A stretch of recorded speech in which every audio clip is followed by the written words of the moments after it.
In 2005, I was employed as a virtual music teacher for Dumfries and Galloway Council, and it was part of a £76,000 project to teach pupils in the far extremes of the second largest education authority in Scotland.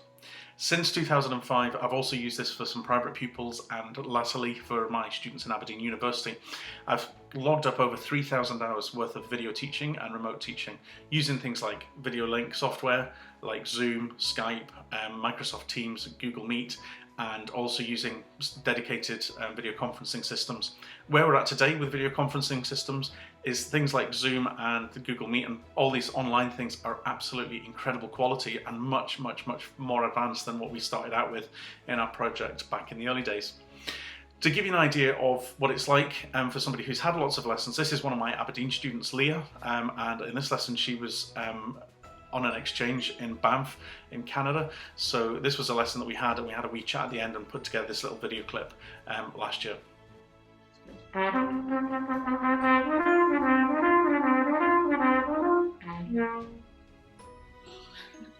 Yeah, I'm really liking the style of it. You know, it's really nice. Just make sure on this next phrase you really contrast. It's really intimidating where the first time you sit in front of a camera and your pupil's not there and they're miles away. The pupil that you're going to hear through this clip, Leah, she's actually in Banff in Canada. Yeah, I think video lessons are quite good because we've established that we work quite well as a team. From you teaching me last year at uni, and now that I'm in Canada, it means I didn't have to go looking for another teacher that fit and worked well with me. So it's good because it keeps lessons really accessible. Also the good crack, and yeah, if I didn't have this resource, I wouldn't probably be getting lessons here, and then my lessons in Aberdeen might not be as frequent as well because you're so busy. Do you find that there's any problems with the video lessons or not, or do you find it pretty much just the same? No, I find them pretty much the same. Obviously, it's not the same because when you're in person, you know, there's more scope to it for me to joke about and not do stuff. I find video lessons are actually probably more intense than in-person lessons, but that's not always a bad thing, because if you get the bulk of your work done in a video lesson, then when you come to like an in-person lesson, it is just like fine-tuning small details. At the start of my teaching back in 2005, I had to look at the difference between teaching and coaching, the difference between my sessions and how my sessions were run. Could I deliver video clips and pre-recorded lessons for pupils to help back up the learning and things like that? And then just use the video conferencing as a really intense way of coaching and getting through to them. So just to quickly outline that, teaching, the analogy that we used on it back then was that teaching is like having the key to the door, walking up to the door, unlocking it, and showing the pupil that. That can be pre-recorded, that can be pre-done. That could be you talking about a technique, for example. Coaching is much more personal, and it's much more of a partnership. It's working alongside that pupil. It's giving them a big bunch of keys and then guiding them with your experience through what they have to do to get the door open and get through the door. And for me, that's where video conferencing is really powerful. It's an incredibly intense thing. The focus from the pupils, if delivered correctly, is unbelievable. You will find that you get so much more done in a session. So hopefully the following tips that I've got will be useful and will help to really get the best out of remote teaching. To deliver the most professional looking sessions, it's important to dress correctly and using the right colours surrounding you. So things like solid shades of blues and greys are ideal, as the colours don't bleed through and create really distracting hues and things. That goes down to things like wearing a tie. It's obviously we're professional, we're working for the council, representing the council and delivering a professional service, so we've got to look the part. Wearing really distracting and busy patterns and ties that have like bizarre kind of colours and things like that, it does cause a problem on remote teaching, especially through the cameras, because it creates these weird little hues and it can be really off-putting. That goes the same for the background as well. It's important to keep it really simple. We've seen examples recently of people with sitting behind bookshelves, which is kind of a common kind of thing that people do, and I just don't think it's a good look, because especially with younger pupils, they get so distracted, they'll start looking at what books you've got on your shelf and you'll see the heads tip and kind of leaning forward and things. So it's best just to have a completely blank background. What you're trying to achieve is a look of you could be absolutely anywhere. So right now I'm here in my kitchen. It's the quietest place in the house. It's got a nice empty wall behind me. Sometimes I work from a music room upstairs, a spare room. You can usually tell with me because there's a big trumpet thing in the background. So just working somewhere that's quiet and has got a nice, clean, simple background. No personal family pictures and all that kind of stuff. Just simple, plain and clean. The best colour, if you have a chance, is a light blue. Light blue works really, really well. Also, a window behind you. Now, not in this stage, not for the point of people walking past the window and things like that, but just as the light source. If you have the light behind you, it's going to blow out and it's going to look really overbright and not a good look. So it's important to get the light in front of you. So the light is behind the camera. For that, I have actually got a little light here. It's like a folding into itself thing, and I just have that on my face. It might not show too much difference with this camera, but if I turn it off and on, it does actually make a huge difference on the video link to how well lit I am as well. The other thing as well about sound and movement within the room, it's important to recognise is there sound outside that can affect the video lessons and distract the video lessons. For me in the kitchen, the problems that I've got when I sit here and work, I'm quite aware that I've got a cat flap and a cat that likes to rattle through it. I've also got the washing machine, so if I put the washing on, it's got a constant rumble for an hour and a half in my lessons, which is a total nightmare for the pupils, and the same with the dishwasher as well. So you've got to be really careful that the room's quiet as well as correctly lit and all that kind of stuff. The microphones on laptops and phones and things do pick up a lot of information. There is elements within the software that we use that does try to boost external sounds a lot more so everything can be heard. So things like jewellery, if you've got jewellery that rattles or catches off the desk or things like that, it can be really loud at the other end. So just be careful about what extra noises can be heard. And again, even things like whispers from away from the other side of the room, if your partner comes in and starts to ask you a question, it can be picked up really clearly. So it's just being aware of all of those things. The movements on screen are magnified and can be distracting, but I'm going to show you how to use that to your advantage. Avoiding things like swinging on the chair and rocking on the chair and, you know, moving the chair around too much and things like that. It's really annoying. And just look out for any distracting little things that you do. Mine is a habit of playing with my glasses or playing with my hair, or, you know, you've just got to be aware of it, and you'll find yourself doing it and then going, oh, I need to stop that. Using gestures is really important because correctly used, they can really create a good visual image that runs side along a statement. So it is powerful, but be aware on the video link that the minute you go, no, stop that, and put your hand right up to the screen, it's a massive big hand, and it kind of overpowers the focus and things like that from the pupils. The setup for your computer, laptop, tablet or phone, really important. Plug into power where you can, because that extra power will give you better quality. It just means that the thing's not running at like 70-80% or whatever. So plug into power, and you can get things like tripods for phones where it's just got like a little clip that holds a phone, because I have seen people trying to video conference holding phones, and it's just so distracting because for a start it's too close, but also it's going to be tiring after a day's worth of teaching. As far as laptops go as well, if you can plug in through a network cable, plug your network cable straight into your router, you will actually get better quality then as well. So if you're having issues with quality, it's probably down to the fact that it's not plugged into the router direct and you're running off Wi-Fi, which means that the message is getting split all over the place. So if you go straight into that router, that'll make a massive, massive difference straight away. This is a little, at the end of this little talk, I'm going to put a quick picture up of how I teach and my desk here now.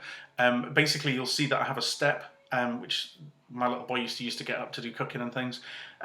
So I put the laptop on that step. So basically, the laptop is uncomfortable to type with, but I shouldn't really be typing while I'm talking anyway.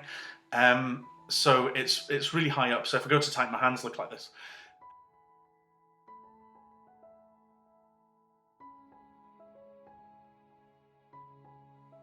So eye level wise, my camera is above my eye level, so the laptop is looking down onto me slightly. It's the same selfie thing, you know, it's when you take a selfie, you never ever take a selfie like that. You always take it kind of up the way, so you tend to look better. If I've got the camera too low, I look like Jabba the Hutt, so I'm really aware that I've got to have it at the correct height. It's important to know where your camera is as well, because it's one of the things you've got to look at it when you're talking.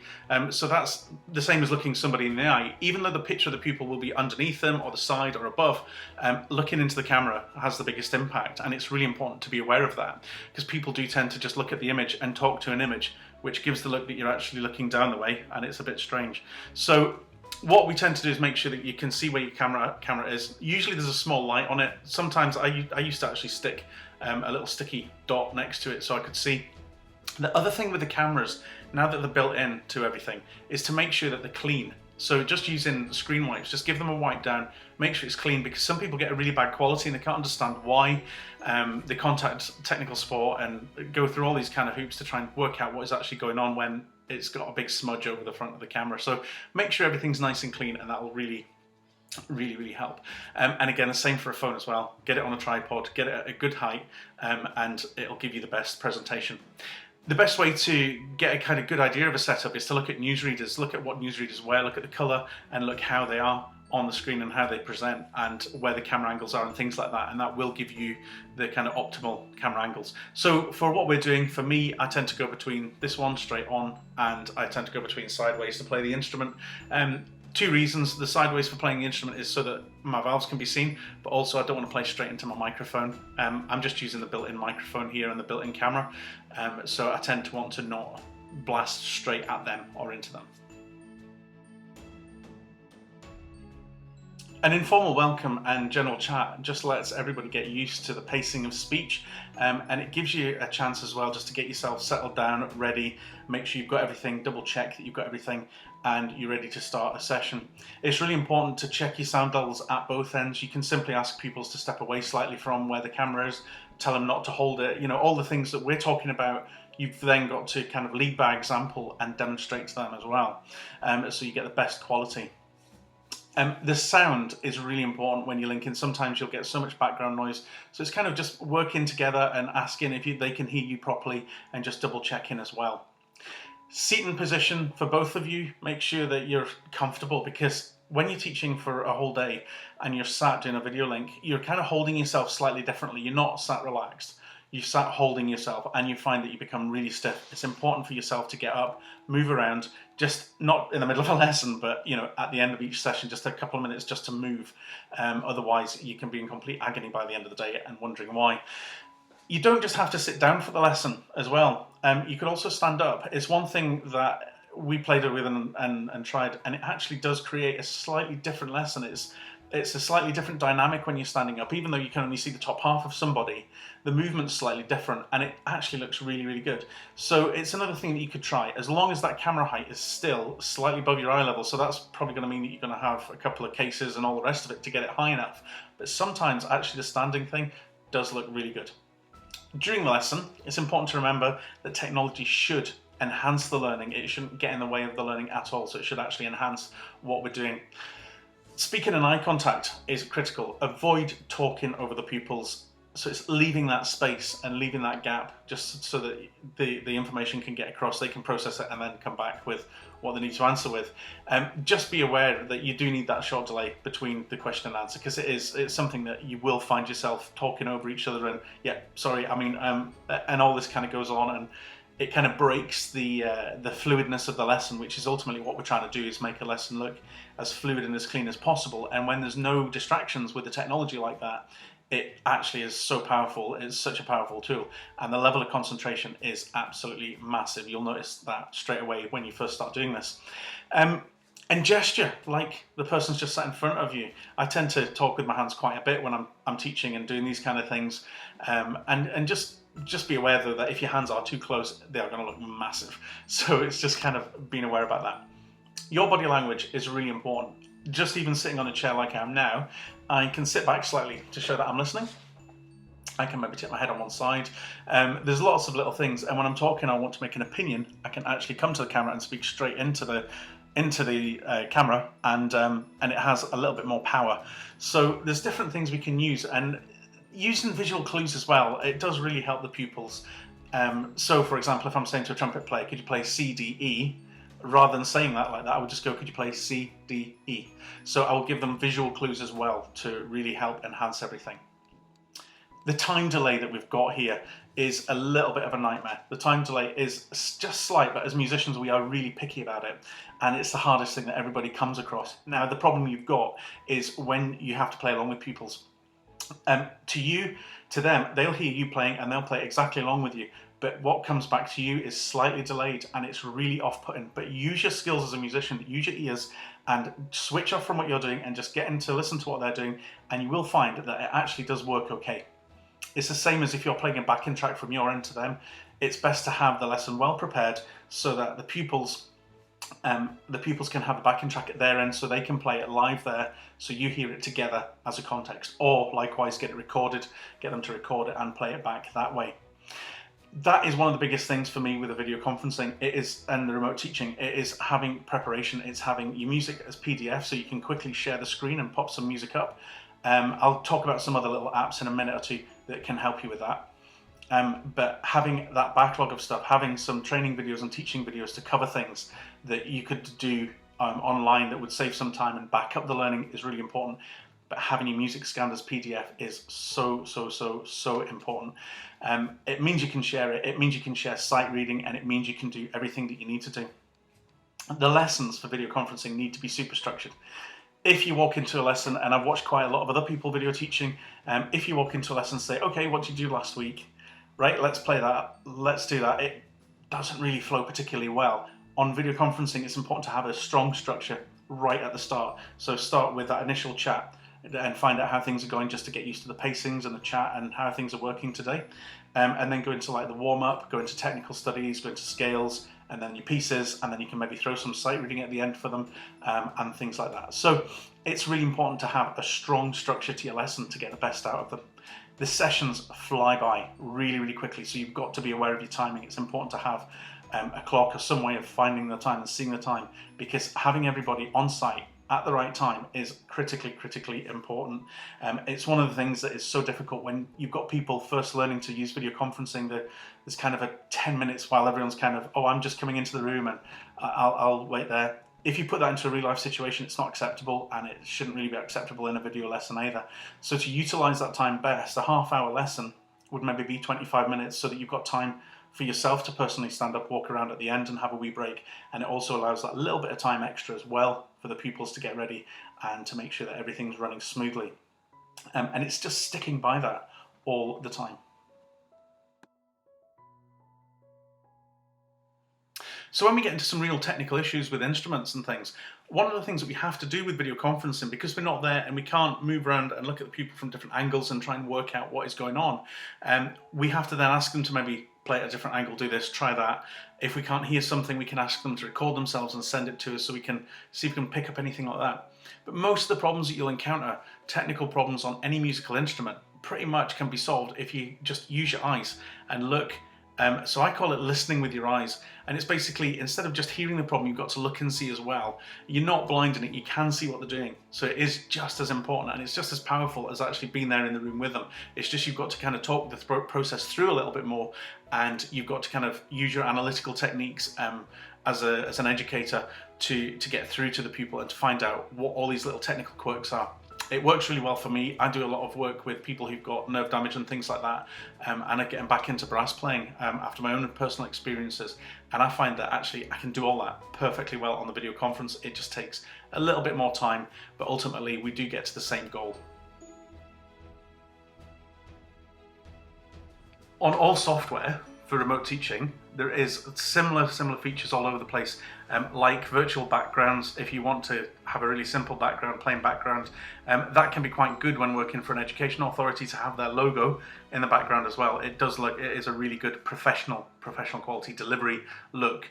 The other things are things like screen share. That's fantastic for being able to just quickly pop up at one of the windows that you have on your computer, like a PDF file or a video clip or something like that. So it's another thing that will enhance your teaching.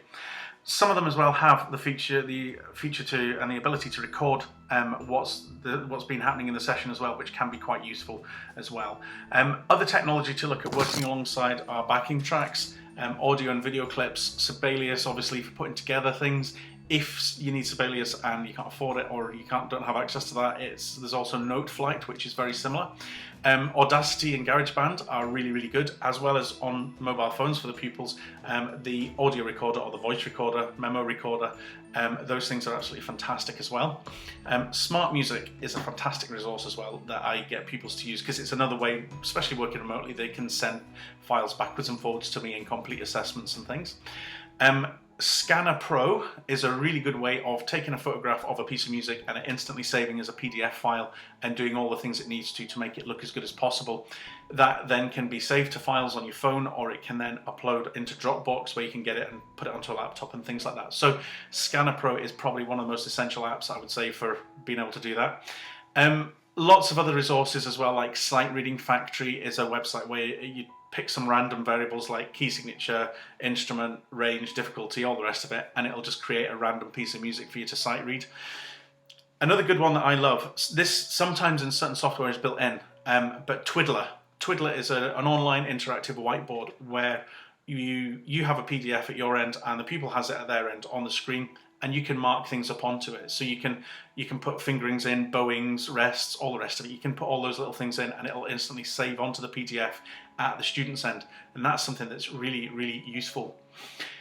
If you're wanting to look for extra resources and materials, the BBC 10 Pieces project is incredible, and it's good for some little offshoot sideline things as well, like being able to play the piece and play along with the orchestra, the 3 different levels that they set out, but then also watching the video and the film all about the piece, and maybe then going onto YouTube and finding performances of it as well. So there's a lot in that as well. In the first few months of teaching by video link, I found I was exhausted, and I quickly realized that the video lesson is not only what I mentioned before about not moving, it's also about the intensity. It's so much more intense than face-to-face lessons.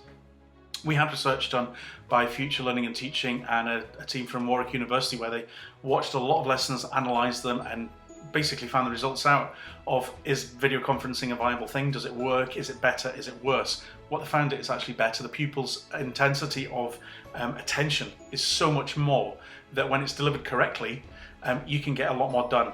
The problem is that it's important to look after yourself and to spend your time standing up, stretching, clear your head, get away from the screen for as many seconds as you possibly can when you're doing it. The initial need to fill the gaps as well when you're video conferencing, it just makes it exhausting as well, because you're constantly wanting to try and keep the lesson flowing and try and keep the pupils focused, but you can relax back a slight bit and you'll find that the more you do it, the easier it'll get. The novelty value of it for the pupils is something that quickly goes away if you keep their attention focused, and if you have the structured lesson like we discussed before, if you give them plenty of work to do and back it up with online quizzes and tests and things like assignments and things like that in teams, do work really, really well to help kind of build it into a professional package. I think for ongoing development, one of the things that I did a lot of and worked a lot of was having trial lessons with other people, with other members of staff, where we could sit and talk about it. What did that look like? What did you think I looked like there? Did I present that okay? Did you understand? All these questions, so you can work together. And I think this time that we have is really important to not only, just pull resources together and get all the materials ready for this kind of work, but also it's important for development to sit and even spend 5 minutes. Could somebody watch me just do a trumpet lesson for 5 minutes, or talk about music theory or something like that, and then just be honest with each other? I thought your camera was too high. I thought this was not so good. You leant forward, you did this. I think it's a worthwhile thing right now.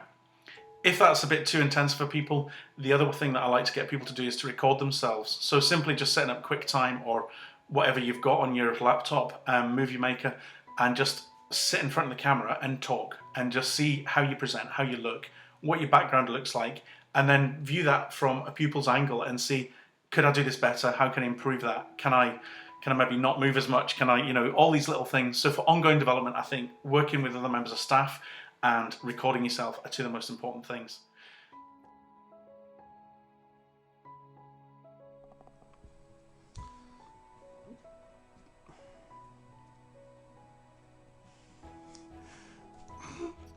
Thank you so much for watching. I hope there's been some tips in there that will really help move forward with teaching remotely, and hopefully I can share some of my experiences that I had over the last 13 years. Thank you so much for watching. I know it's been a half hour, but hopefully, as I said, something useful for everybody. Thank you.